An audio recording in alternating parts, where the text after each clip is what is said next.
Hello जी, अस्सलाम वालेकुम। कैसे हैं आप लोग? मैं आप लोगों को आज की वीडियो में बताऊंगा कि ऐसी कौन सी 3 एक्सरसाइजेज हैं जो जिम के अंदर बहुत कॉमन हैं और वो इंजरी कॉज करती हैं। चाहे आप बिगनर लेवल पर हैं, चाहे आप इंटरमीडिएट लेवल पर हैं, चाहे आप मेल हैं, चाहे आप फीमेल हैं, आप में से 90% लोग ये एक्सरसाइज को परफॉर्म करते हैं जिम के अंदर। और ये एक्सरसाइज आपको आगे जाकर इंजरी कॉज करती हैं, जिसके बाद आपको लगता है कि यार मैंने पता नहीं क्या चीज़ गलत कर दी है और मुझे इंजरी हो गई है, बट आप जो है वो एक्सरसाइज गलत कर रहे हैं, इसी वजह से आपको इंजरी होती है। मैं आपको बताता हूँ। सबसे पहले मैं चलूँगा आपको लेके लेट पुल डाउन के ऊपर, क्योंकि लेट पुल डाउन के ऊपर जो आपके 2 एंगल हैं, एक आप फ्रंट पे लेट पुल डाउन करते हैं और एक आप बैक पे लेट पुल डाउन करते हैं। तो इसमें से जो बैक वाली लेट पुल डाउन है वो इंजरी कॉज करती है आप लोगों को। अब किस तरह से करती है वो सारा मैं आपको समझाता हूँ। अभी लेके चलता हूँ मैं आपको लेट पुल डाउन की तरफ।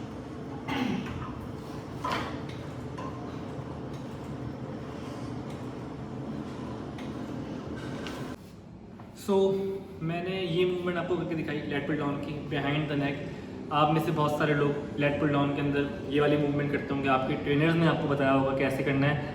अब इसमें क्या होता है, इसमें आपका मसल तो टारगेट हो रहा है, जो आपने मसल टारगेट करना है वो टारगेट तो हो रहा है, बट प्रॉब्लम ये है कि आपके जो हाथ हैं, शोल्डर्स हैं, वो जा रहे हैं बिहाइंड द नेक, आपके नेक के पीछे। अब ये मूवमेंट आपके शोल्डर्स के लिए जो है वो अनकंफर्टेबल है, कंफर्टेबल नहीं है। जब भी आप कर रहे होंगे आपको खुद बड़ा अनकंफर्टेबल फील हो रहा होगा, ठीक है। तो आपको एहसास हो रहा होगा कि यार मेरे शोल्डर पे एक लोड आ रहा है। इससे क्या होता है, आपके जो रोटेटर कफ मसल्स हैं, जो शोल्डर को स्टेबलाइज करते हैं, शोल्डर को स्ट्रेंथ प्रोवाइड करते हैं, उन पर बहुत ज़्यादा लोड आ रहा होता है अननेसेसरी, जिसकी वजह से आपको इंजरी होती है। और आपकी जो सर्वाइकल है इस पर भी लोड आ रहा होता है, क्योंकि आप जब बिहाइंड द नेक कर रहे हैं तो आपको रॉड यहाँ लग भी सकती है, तो इस पर भी लोड आ रहा होता है। ये आपको इंजरी कॉज कर सकता है। आपको शोल्डर इम्पेजमेंट हो सकती है, आपके जो शोल्डर्स के अराउंड जो आपके रोटेटर कफ के टेंडन्स हैं जो यहाँ से जा रहे हैं आपके शोल्डर जॉइंट के पास से, एसी जॉइंट के पास से, उनमें इन्फ्लेमेशन हो सकती है, उनमें इंजरी हो सकती है। इसके अंदर बहुत से क्लाइंट ऐसे हैं, शायद आपके आसपास होंगे, जिनको इंजरी हुई भी है।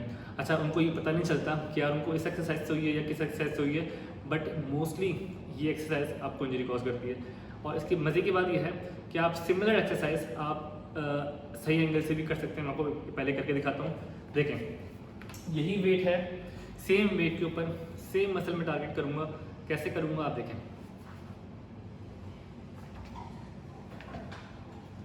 1 2 3। सेम एक्सरसाइज मैंने फ्रंट पे रख के करी, ठीक है। फ्रंट पे करी, मेरा सेम मसल टारगेट हो रहा है, मेरा लेटिस डोर्साई जिसे हम कहते हैं वो टारगेट हो रहा है इसके ऊपर। कंफर्टेबल मूवमेंट है, मेरे मसल में अच्छा फील आ रहा है, मेरे शोल्डर पे कोई लोड नहीं आ रहा है, तो फिर मैं बिहाइंड द नेक क्यों करूँ? अब यहाँ पे सिर्फ और सिर्फ लैक ऑफ नॉलेज है, लैक ऑफ एक्सपीरियंस है। जो ट्रेनर्स आपको गाइड करें, सो कॉल्ड ट्रेनर्स, आपने उनकी बातों में नहीं आना है, ठीक है। आपने ऐसी एक्सरसाइज करनी है जो आपके लिए एक तो कंफर्टेबल भी हो, ठीक है, आपको इंजरी भी कॉज ना करे और जो आपको फील भी अच्छा करवा के मसल्स को टारगेट करे। चलते हैं दूसरी एक्सरसाइज की तरफ। दूसरी एक्सरसाइज जो है वो है हमारे पास मिलिट्री शोल्डर प्रेस, जो कि आप बिहाइंड द नेक करते हैं। Same exercise but angle different है और मसल टारगेट डिफरेंट है।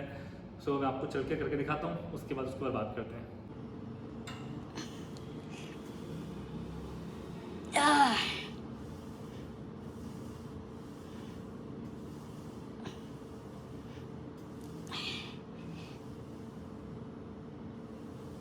अच्छा, मैंने आपको एक्सरसाइज करके दिखाई shoulder press, military press, behind the नेक।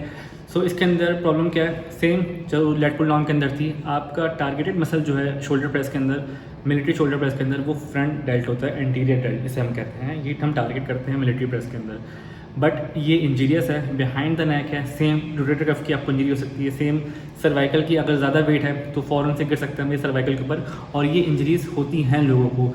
मुझे तकरीबन 5 साल हो गए ट्रेनिंग करवाते हुए, मेरे पास बहुत सारे केसेस ऐसे आते हैं जो इंजरी लोगों को होती है। मेजर इंजरी ना भी हो तो छोटा मोटा पेन निकल आता है शोल्डर के अंदर, सर्वाइकल के अंदर, आपके आसपास शायद आपको भी ऐसा पेन कोई हो रहा हो। बट इसमें प्रॉब्लम ये है कि सेम एक्सरसाइज आप फ्रंट पे रख के भी कर सकते हैं। मैं आपको पहले ही करके दिखाता हूँ कि कैसे करते हैं। आप देखें, अब देखें, फ्रंट पे मैं रख के कर रहा हूँ उसको, और सेम एक्सरसाइज है और कितनी परफेक्टली मैं इसको परफॉर्म कर रहा हूँ। सेम मसल टारगेट मेरा हो रहा है, ठीक है। आप लोगों ने देखा सेम मसल मैंने टारगेट किया, कोई मुझे इंजरी की प्रॉब्लम नहीं है। सेम एक आपका जो प्लेन है बिल्कुल परफेक्ट है। यहाँ पे आपको शोल्डर जो है आपको डिस्कम्फर्ट भी फील नहीं कर रहा, आपके रोटेटर का भी कोई इशू नहीं हो रहा, आपके सर्वाइकल की भी कोई प्रॉब्लम नहीं है। तो फिर मैं क्यों बिहाइंड द नेक करूँ? क्योंकि मेरा ट्रेनर मुझे बोल रहा है। तो आपने अपने ट्रेनर को बताना है, भाई मैं जो हूँ वो देख कर आया हूँ, मैं पढ़ कर आया हूँ, मैं ये एक्सरसाइज नहीं करूँगा, ये मुझे इंजरी कॉज कर रहा है या ये मुझे पेन कॉज कर रहा है। ठीक है, अब चलते हैं थर्ड एक्सरसाइज की तरफ, जो कि है लैटरल रेजिस। लैटरल रेजिस आप में से बहुत से लोग परफॉर्म कर रहे होंगे।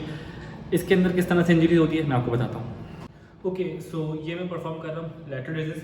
ठीक है, अब इसमें क्या प्रॉब्लम आती है कि ये जो मैं एक्सरसाइज अभी कर रहा हूँ अभी तो कोई इशू नहीं है। ठीक है, आपका ये एंगल बिल्कुल परफेक्ट है, अगर आपकी रिस्ट जो है वो सीधी जा रही है। ठीक है, अब अगर मैं अपनी रिस्ट को, ये जो मेरी रिस्ट है, इसको मैं अंदर की तरफ रोटेट करना शुरू कर दूँ लाइक दिस। आप देखें मेरे डंबल जो है वो अंदर घूम रहे हैं। ठीक है, ये देखें अंदर घूम रहे हैं, सही है। अब इसमें क्या होता है, जब मैंने अपनी रिस्ट को अंदर घुमाना शुरू कर दिया, अब यहाँ आके मेरा शोल्डर जॉइंट जो है वो लॉक हो रहा है। ये जो आपको हड्डी फील होती है ये आपका एसी जॉइंट है। ठीक है, इसे हम एसी जॉइंट बोलते हैं।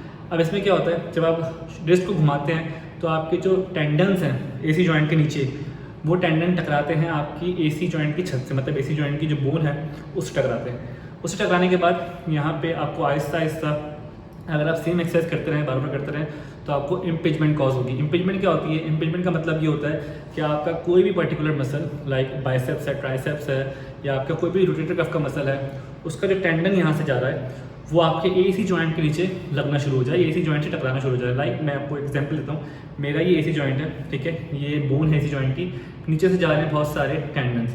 अब अगर मैं बार बार गलत परफॉर्म कर रहा हूँ एक्सरसाइज, हाथ अपने रिस्ट अपनी घुमा रहा हूँ बार बार लैटरल रेजिस के अंदर, तो ये जो मेरे टेंडन्स हैं ये बार बार टकराएंगे मेरी एसी जॉइंट के साथ, जिसकी वजह से मुझे टेंडन के अंदर इन्फ्लेमेशन होगी, टेंडन की इंजरी होगी। और इम्पिंजमेंट क्या होती है, मेरा टेंडन जो है उस पर्टिकुलर जगह पे फंस जाए और एक सर्टेन पोजीशन के ऊपर मुझे बार बार वो पेन कॉज करे, इससे हम कहते हैं इम्पिंजमेंट। ये होती है बार बार लैटरल रेजिस के अंदर रिस्ट घुमाने से। क्योंकि आपको एक और चीज़ दिखाता हूँ मैं कि अगर मैं रिस्ट घुमा रहा हूँ तो मेरे शोल्डर यहाँ के लॉक हो रहे हैं, ऊपर नहीं जा रहे हैं, लेकिन अगर मैं रिस्ट ना घुमाऊँ तो मेरे शोल्डर ऊपर जा रहे हैं। ये एसी जॉइंट लॉक हो गया मेरा और ये खुल गया। ठीक है, अगर मैं रिस्ट ना घुमाऊँ तो ये खुल गया। तो सेम आपको करना क्या है कि आपने रिस्ट अपनी सीधी रखनी है और इसको ऐसे लिफ्ट करना है डंबल को। ज़्यादा हैवी नहीं जाते लैटरल रेजिस के अंदर, क्योंकि लैटरल रेजिस के अंदर आपका लिवर आर्म बहुत लंबा बन रहा होता है। ठीक है, आपका जो वेट है बॉडी से काफ़ी दूर जा रहा है, तो आपने हैवी वेट लिफ्ट नहीं करना है। आपने कोशिश ये करनी है कि लाइट वेट रखें और रेपिटेशन बढ़ाएं। इससे क्या होगा कि आपको जो फटीक है मसल्स के अंदर लैटरल साइड पर, वो ज़्यादा आपको फील होगा, फॉर्म अच्छी होगी, आपको इंजरी के चांसेस कम होंगे। सो आप लॉन्ग टर्म में अपना एक अच्छा शोल्डर ग्रो कर सकते हैं। सो ये सारी चीज़ें थी। अब बहुत से लोगों के दिमाग में ये बात आएगी ही आएगी कि यार मैंने देखा है बहुत से बॉडी बिल्डर तो ऐसी एक्सरसाइज करते हैं, lat pull down, shoulder press, behind the neck करते हैं, तो उनको कुछ क्यों नहीं होता। सो उनको इसलिए कुछ नहीं होता क्योंकि वो इन चीज़ों के साथ बहुत सी ऐसी चीज़ें भी ले रहे होते हैं। मैं सिंपल कहूँ PEDs, ऐसे स्ट्रेस ले रहे होते हैं जिसकी वजह से उनको ये पेन, ये इंजरी फील ही नहीं होती। बाद में आके जाके उनको फील होता है, लेकिन उस वक्त उस सर्टेन अमाउंट टाइम पे वो फील नहीं हो रहा होता। सो आप बॉडी बिल्डर नहीं हैं, आप फिटनेस के लिए जिम आ रहे हैं, और अगर आपको इंजरी हो गई तो आप फिर जिम से जाएंगे। सो आपने इन चीज़ों का बहुत ख्याल रखना है। ठीक है, अगर आप चाहते हैं कि आप और आपके दोस्त इन इंजरीज से बचें तो उनको ये वीडियो शेयर करें, और अगर वीडियो पसंद आई हो तो लाइक, सब्सक्राइब, शेयर करना नहीं भूलिएगा। मैं ऐसे ही वीडियोस इन फ्यूचर आप लोगों के लिए लाता रहूँगा। सो मिलते हैं अगली वीडियो में, तब तक के लिए खुदा हाफिज़।